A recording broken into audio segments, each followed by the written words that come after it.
What's up everybody, welcome to another video. Hope you're ready to flex those brain muscles. I'm continuing to build up my college algebra playlist. I'll link that right above if you want to check it out. So here's another video. We're going to practice solving polynomial equations. So I have these 5 examples, and what I'm asking you to do is find all of the real and imaginary solutions to each of these 5 examples. So I picked these examples in particular because they each highlight a slightly different strategy or technique that you're going to see come up a lot while you're solving polynomial equations. But if you're really trying to practice, if you're preparing for an exam or want to challenge yourself, pause the video right now and try going through these on your own. Pull out a pencil and paper, see if you can find all of the solution sets for each of these equations, and then I'll have the video all timestamped so you can skip through it and get exactly the help that you need. But hopefully you'll enjoy it and get something out of this video. Let's go ahead and jump into the first example. All right, so I have a pro tip related to this example. Pretty much anytime we see examples like this, where we have a polynomial equation that has 4 terms going from an x cubed term all the way down to a constant term, we're pretty much always going to use factor by grouping to solve this equation. So if you need a review of factor by grouping, I'll link a video I made a couple years ago above here. But that's what we're going to do. We're going to factor by grouping because that's really the only way we have to factor these 3rd degree polynomials. Okay, so what we're going to do is look at the first 2 terms here and see if we can pull out the greatest common factor. Look at the last 2 terms here and see if we can pull out the greatest common factor. And that's going to result in 2 terms that share a common factor that we can then pull out. And then we can use the zero product property. So let's go ahead and do it, and it'll make a little more sense once we see it all written out. So what is the greatest common factor between these first 2 terms? Well, I have a 4, right? Between 4 and 12, there's definitely a 4 there. Then we have x cubed and x squared, so I can definitely take out x squared. And that is the greatest common factor between these first 2 terms. So what I have left here is just an x, and then here is just a plus 3. And if I want to check my answer, what can I do? I can distribute this 4x squared back in and verify that I get exactly what I have above, which I do, okay? So now, what do I factor out here? Well, I'm giving it away by writing this minus 9 because 9 and 27 share a factor of 9. Right? There's an x here, but there's no x here, so I can't take out any x terms. So I'm taking out this 9, but really what I'm taking out is minus 9, right? And you'll hopefully see what I mean, and this is a very common mistake. I know there's going to be a 3 here, but look what happens when I distribute this negative 9 back in, because that's what happens when I multiply this out, is the negative comes along for the ride with the 9. So I get negative 9x, but here I get negative. So this needs to be a positive because when I multiply this in, it becomes negative 27. So be careful, don't make that mistake. And also what we should always have when we're using factor by grouping is we should always have whatever's left, right? And these parentheses should always be the same thing. They should line up because that's the common factor we're now going to take out. We went from 4 terms to 2 terms. These share a common factor of x plus 3. So if we imagine taking that out front, what we have is x plus 3 out front. And then what do we have left? Well, we have a 4x squared minus 9. And we can verify that this is correct because if we imagine this x plus 3 as one thing, instead of foiling, right, imagine this as one thing, multiply it to that, and then multiply it to that, and you get exactly what's written here. Hopefully y'all see that. Now we have this equation set up nicely where we have this times this equals 0. Now we can apply the zero product property because this means that, well, either x plus 3 is 0, and that's going to give us one of our solutions because we can just subtract 3 from both sides of this equation to see that x equals negative 3. That's one of our solutions to this original equation. And now we can say that, or 4x squared minus 9 equals 0, okay? And find the solutions to this equation, which isn't quite as easy. I'm going to decide to use the square root method because we have a square term and a constant term, right? So if I add 9 to both sides of this equation, then what I get is 4x squared equals 9 because that minus 9 plus 9 cancel, 4x squared equals 9. Now if I divide both sides by 4, I have that x squared by itself, so I can square root both sides of the equation. So this 4 and 4 cancels. I have x squared equals 9 over 4, so this is the next step here. X squared equals 9 over 4. And now when I square root both sides, what do I have to remember? Plus or minus, right? This is going to give us 2 solutions. I have to put that plus or minus when I use the square root method. So what this gives us now is x, because the square and the square root cancel, equals plus or minus the square root of 9 over 4. So this represents two solutions, positive square root of 9 over 4 and negative square root of 9 over 4. So we have three solutions total, 1, 2, 3, right? But this can actually be simplified a little bit further. If we recall our rules for radicals, if we have the square root of a over b, right? If we have this fraction inside a square root, then we can break up that square root and write that as the square root of a over the square root of b. So that's going to be helpful here because this is going to simplify pretty nicely, where we're not going to have a radical left at all, right? Because we can write square root of 9 over 4 as square root of 9 over square root of 4, which gives us plus or minus 3 over 2, because the square root of 9 is 3 and the square root of 4 is 2. So our final solution set. So this is the set containing all of the solutions to the original equation. We have this negative 3, and then we have positive 3 over 2 and negative 3 over 2, which we can write as plus or minus 3 over 2. Remember, this is 3 solutions total. And that's it. Let's try the next example. So this example might look simple, but it's actually kind of a doozy. It's a little bit long, so hang in there, bear with me. How we're going to start is we can divide out a common factor of 2 from both sides. Divide both sides by 2. Now some of y'all may be tempted to say, well, both sides also share a common factor of x squared. Why don't we divide both sides by 2x squared, right?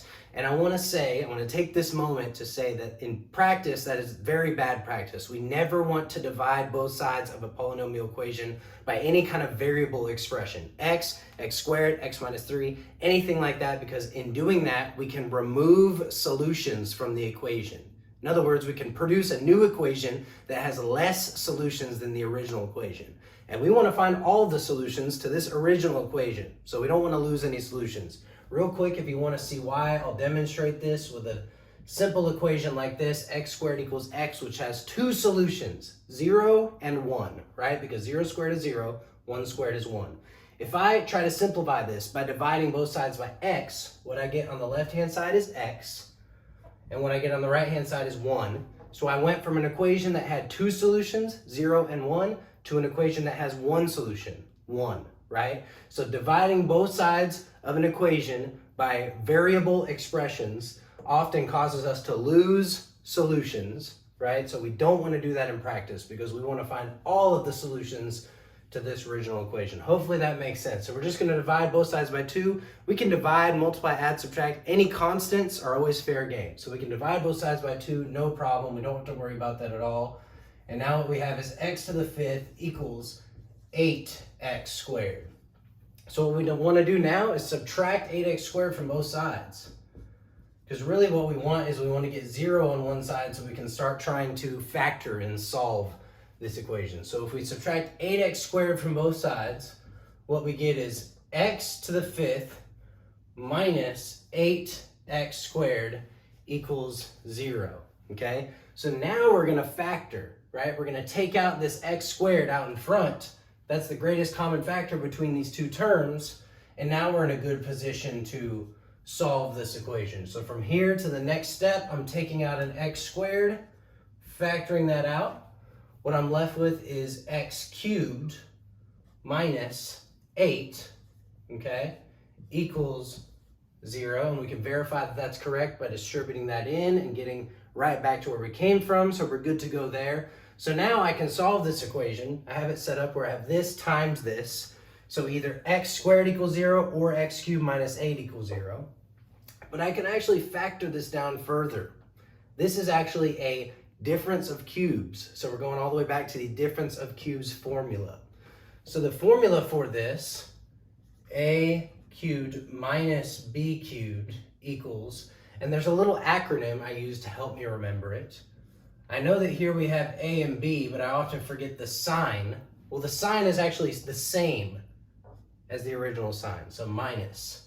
Then here I know we have a squared, and we have ab, and then we have b squared, but again, I often forget the signs. Well, we have same opposite sign, so this is a minus, so this is plus. and this is always positive, so plus. SOAP, that's the acronym I use. So all you have to remember is a squared, b squared. So in this case, what is being cubed? Why is this a difference of cubes, first of all? Well, we could think of this as x cubed minus 2 cubed. So my a in this case is x, and my b is 2, because 8 equals 2 cubed. Hopefully y'all see that. So what we can now do is rewrite this. Okay, remember a is x, b is 2, so let's go ahead and rewrite this. So we have the x squared chilling out in front, and we're rewriting this, we're factoring it using this difference of cubes formula, okay? So what this can be factored into is x minus 2 times x squared, so same opposite, so that's plus 2x plus 2 squared, that's 4. And now this is fully factored. And just a pro tip, this quadratic that results from factoring a difference of cubes is never going to be factorable. Don't waste your time trying to factor this. We're always going to have to use the quadratic formula, okay? So now I have it perfectly set up where I have this times this equals 0. So I set each piece equal to 0 to find all the possible solutions to this original equation. So x squared equals 0. That gives us a solution of x equals 0. Right? You can think about square rooting both sides, or you can think about what number can you square to get 0. There's only one number that we can do that with, which is 0. Okay, so we have one solution. X minus 2 equals 0. That's another easy one to find. X minus 2 equals 0. We can add 2 to both sides of this equation, and what we get is x equals 2. So now we have 2 solutions. For this third one, again, this is never going to be factorable. We're always going to have to use the quadratic formula. So off to the side here, I'll write out the quadratic formula in this little box. We're going back to all kinds of formulas in this video. But let's see, x equals, I use Pop Goes the Weasel to remember this. Negative b plus or minus the square root of b squared minus 4ac all over 2a. That's the formula, okay? So remember, a is the leading coefficient when it, in this case, is 1. So off to the side, let's write that. A equals 1. B equals, remember, this is plus bx, so 2. And then c is this constant, c equals 4. So let's plug all those in and see if we can find the 2 solutions produced by this quadratic. Okay, so let's do that. Let's see, where should we do that? Maybe down here. X equals negative b, so negative 2, plus or minus the square root of 2 squared, I'm going to go ahead and write that as 4, minus 4 times 1 times 4. That's 4ac. And this is all over 2a. A is 1 in this case, so it's just all over 2. We're definitely going to be able to simplify this down. So I'm going to write another equals. I'm going to just leave this negative 2 alone for now, but I'm going to simplify this radical. We have plus or minus square root of what? Well, 4 minus 4 times 1 times 4, that's 16. 4 minus 16 is negative 12. Negative 12. Uh-oh. This is a complex solution, right? Square root of negative 12 is an imaginary number. We're going to have a complex solution here. We can actually factor this down. We're going back to all kinds of content we've learned in the past. 12 breaks down into what? 3 times 4. 4 breaks down into 2 times 2. So what can I rewrite the square root of negative 12 as? We're going to simplify this all the way down. That's the square root of negative 1, which is going to become I, right? Square root of negative 1 is I, times 3 times 2 squared. Okay, so the 2 squared can come out as a 2 because the square root of 2 squared is 2. We know that the square root of negative 1 is I, and then the 3 just chills in there. 2i root 3, or we typically write this as 2 root 3i. We typically write the I at the very end. Okay, so 2 root 3i. That's exactly what this square root of negative 12 becomes. Hopefully that makes sense. We factored this down, right? We know that that negative comes out as an I. We know that these two 2's can come out as a single 2. Hopefully that process makes sense. So now let's rewrite this. We have negative 2 plus or minus 2 root 3i over 2. All these 2's are going to cancel, right? We have a 2 here, a 2 here, a 2 here. So they're all going to cancel. And what we're going to get is -1 plus or minus root 3i. Okay, so this is in that a plus bi, a minus bi form. So these are complex roots. So how many solutions do we have to our original equation? 1, 2, 3, 4. 4 solutions. So let's write out our solution set. And I told you this was a little bit of a doozy. We went back to difference of cubes, quadratic formula, prime factorization, and simplifying these radicals. Okay, so I have videos on all of these if you want to go back and review and check those out to maybe make this make more sense. We're just using a lot of prior knowledge here. So we have 0, 2, and -1 plus or minus root 3i. So 4 solutions total. And that is our solution set. Let's see if we can go on to the next example. So with this example, we're going to start by taking out the greatest common factor between these 3 terms. So looking at these coefficients, -3, 6, and 24, they definitely share a factor of 3. And in fact, that's the greatest factor between those 3 coefficients. So we can definitely take out a 3. We also have x cubed, x squared, and x. All 3 terms have at least one x in them. So we can take out an x. So 3x is actually going to be the greatest common factor that we can take out from these 3 terms. Now let's think about what we're going to be left with when we take out 3x. This cubed term is going to drop to a squared term. This squared term is going to drop to an x term, and this is going to be a constant. We're going to be left with a quadratic, right? So what would be really helpful is if that quadratic had a positive leading coefficient, so we could easily try to factor it. Makes our life easier that way. So we're going to go ahead and think ahead and take out -3x, because what that does is it leaves us with this leading term of x squared rather than -x squared. Hopefully that makes sense. You typically want to get rid of negative leading coefficients, especially when it's a quadratic. That way we can try to factor it, and we have a lot easier time doing so. So let's figure out what else we're left with. That's x squared, and we can multiply that out and get back to exactly where we came from. Since we took out a negative, both these signs are going to switch. So we're going to have minus, minus. So this becomes minus 2x, and this is minus, let's see, 3 times what equals 24? That is 8. There we go. And now we're in a pretty good position. I think we can factor this. So let's see, -3x times what? What can we factor this down into? And if we can't, we'll try another method. We can use the quadratic formula and find our 2 solutions that way. But this is definitely going to give us 2 solutions, and we're going to get 1 from this because we're going to set this equal to 0 and get 0 as a solution. Hopefully I'll see that as well. So 2 numbers that multiply together to be 8, technically -8, and add together to be -2. Let's see, we have 8 and 1, 4 and 2. So 4 and 2 are going to work, and it's going to be -4 plus 2. And we can double check that if we want.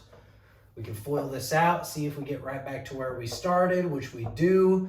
So our 3 solutions to this we get from taking -3x equals 0, which gives us the solution of x equals 0. X minus 4 equals 0, which gives us a solution of x equals 4. And x plus 2 equals 0, which gives us a solution of x equals -2. So our solution set is the set containing -2, 0, and 4. We have 3 solutions.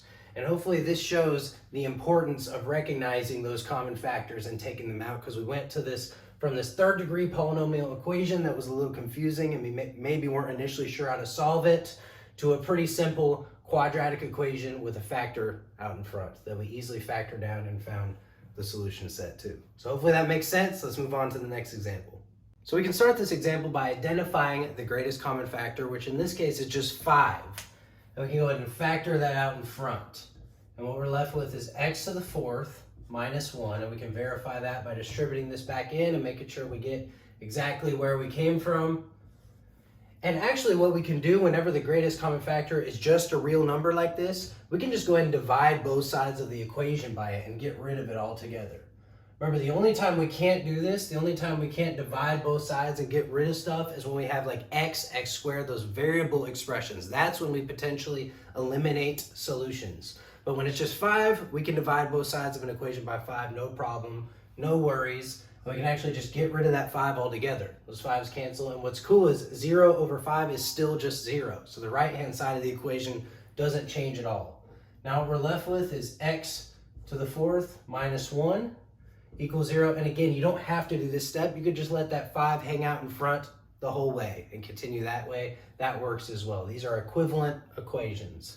So x to the 4th minus 1 equals 0. How we're going to solve this, it's a little bit of a trick. It's kind of hard to see at first, and once you see it and start recognizing it, it'll be obvious. So it really is kind of a bit of a trick, but this is technically a difference of squares, right?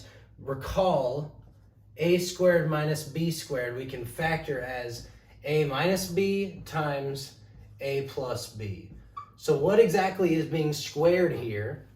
Well, I'll do some rewriting, make it a little more obvious. X to the 4th can be written as x squared squared. 1 can be written as 1 squared. So in this case, our a is x squared, our b is 1.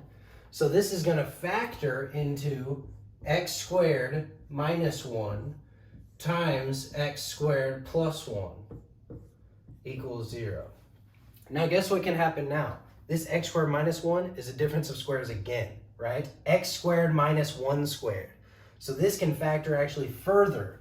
And what we're left with now is x minus 1 times x plus 1 times x squared plus 1. There is no sum of squares formula. Okay, we can't factor this down further, but now what we have is this is fully factored as far down as we can go.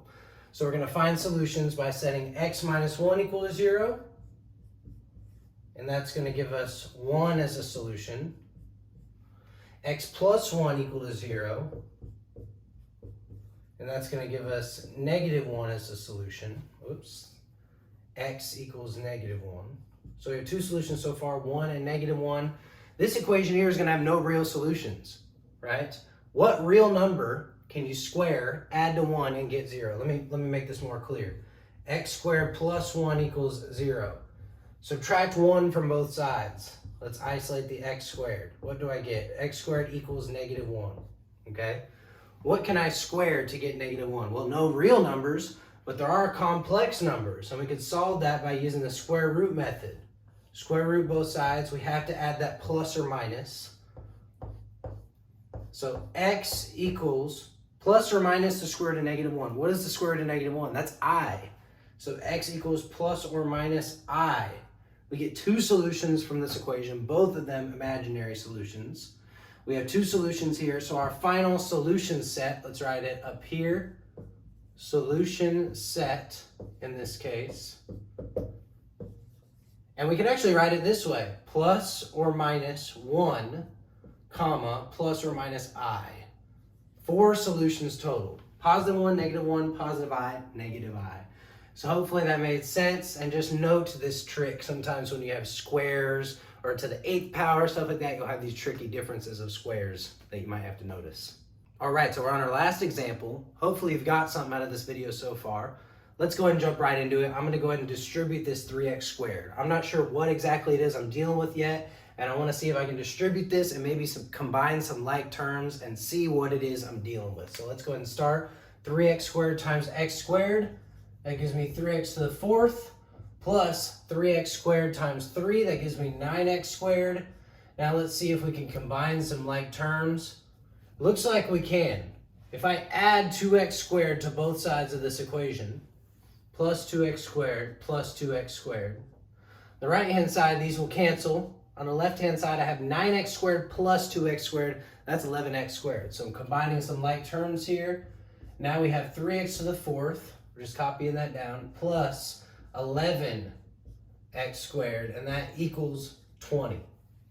Now we're going to subtract 20 from both sides. The reason why we're doing this is because, remember, when we're solving these polynomials, we pretty much always want to get everything on one side and 0 on the other, right? Because the methods we have for solving these involve having 0 on one side. So we're going to do that by subtracting 20 from both sides of this equation. 20 minus 20 is 0. That's going to give us the 0 on the right-hand side that we want. And on the left-hand side, we have 3x to the 4th plus 11x squared minus 20. and that equals 0. Now we have this polynomial equation right where we want it. Everything equal to 0. Can we take out a common factor? Well, no, there's no common factors between these. We can't factor by grouping. It's not a quadratic, so now we're kind of stuck. And this is another one of those examples where there's kind of a trick that's hard to figure out on your own, but hopefully once you see it, you'll be able to recognize it in the future on future examples. So the trick is that although this isn't technically a quadratic equation, it sort of has a quadratic form. And here's what I mean by that. Let's rewrite 3x to the fourth as 3 times x squared squared, okay? Then all we're gonna do with 11x squared is put that x squared in parentheses to really emphasize it. And now we have minus 20, and this is all equal to 0. Now look what we have. 3 something squared plus 11 something minus 20. This now is starting to look like a quadratic. And in fact, if we do a substitution where we pick another variable like u, let u equal x squared. Okay, so we're going to do this substitution everywhere we see x squared, we're going to replace it with u, in other words. So now our 3x squared squared becomes 3u squared plus 11u minus 20 equals 0. So if we do this substitution, now we actually have a quadratic. We can solve this, whether we want to factor, quadratic formula, whatever it is we want to do. We know how to solve this, and we could solve for u. Then we could go do a back substitution and solve for x, okay? So this is general strategy when we have these equations that aren't quadratics, but they sort of have a quadratic form. We're going to do a substitution, we're going to solve that equation, and then we're going to back substitute to find the solutions for x.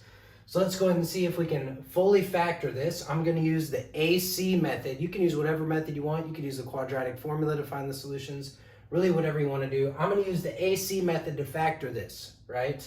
So the AC method, and I'll link a video above right now, is we take A and multiply it by C. And the reason we're doing this is because A is not equal to 1.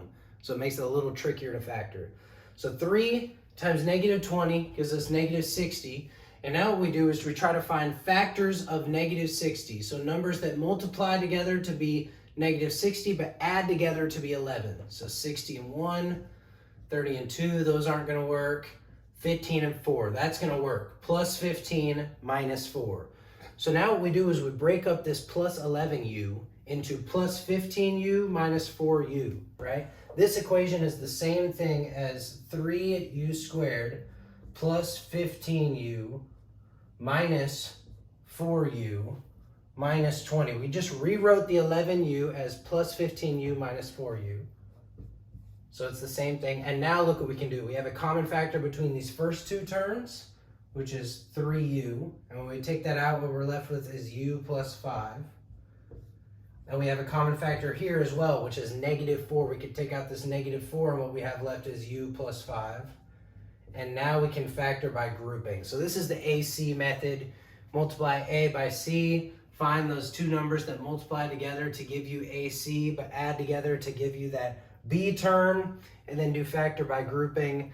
You could do guess and check. Maybe you could have done it quicker doing guess and check, but this always gets you to the factored form. You don't have to play around with guessing and checking. Again, it's really up to you. Whatever method that you have that works, do it. So now we're going to find the solutions for u, but again, then we have to go and back substitute. So I'm running out of room here. Hopefully I have enough room for this problem. We have it right where we want it. 3u minus 4 times u plus 5 equals 0. So we set each of these equal to 0, okay? So 3u minus 4 equals 0. We solve this equation for u. We add 4 to both sides. That gives us, draw a little arrow here. That gives us 3u equals 4. Now we divide both sides by 3. That gives us u equals 4 over 3. But remember, we don't want to find u, we want to find x, okay? So if u equals 4 over 3, u is equal to x squared. So that means our solutions for x, we can do this substitution here and say, well, u equals x squared. So if u equals 4 over 3, then x squared equals 4 over 3. Now we can use the square root method. Square root both sides. Cannot forget that plus or minus. And what this gives us is x, because the square and square root cancel, equals plus or minus the square root of 4/3. These are technically two solutions to our original equation, positive square root of 4/3 and negative square root of 4/3. I think we can simplify this a little, and it really depends on your instructor and how far they want you to go. I know we can break this up like we did in an earlier example. Okay, so I'll draw another arrow here.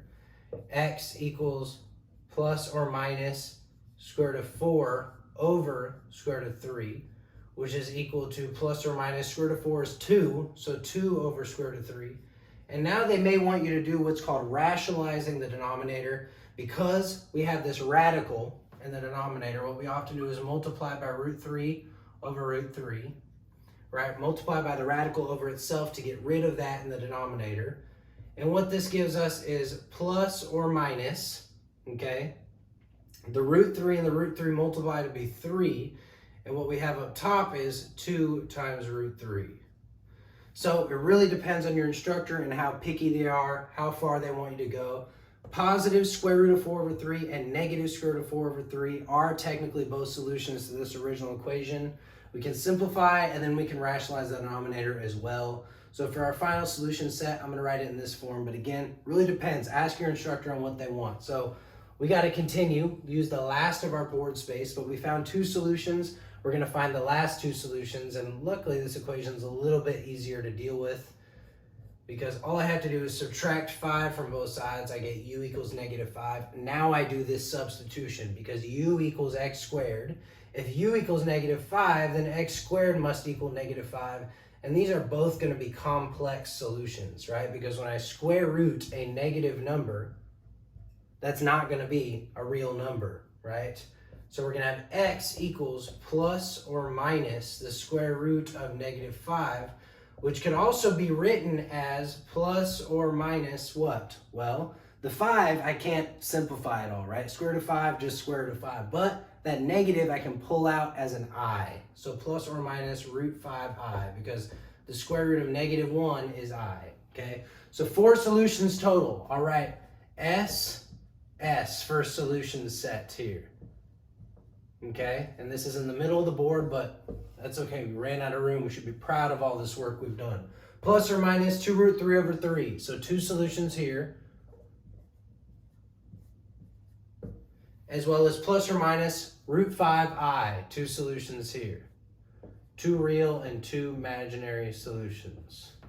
Okay, so that's our solution set, 4 solutions total. Hopefully this made sense and you follow it. If you have questions, please leave them in the comments below. If this video helped you, hit like, hit subscribe, share some positive feedback with me. But most importantly, keep flexing those brain muscles, and hopefully I'll see you all in the next video.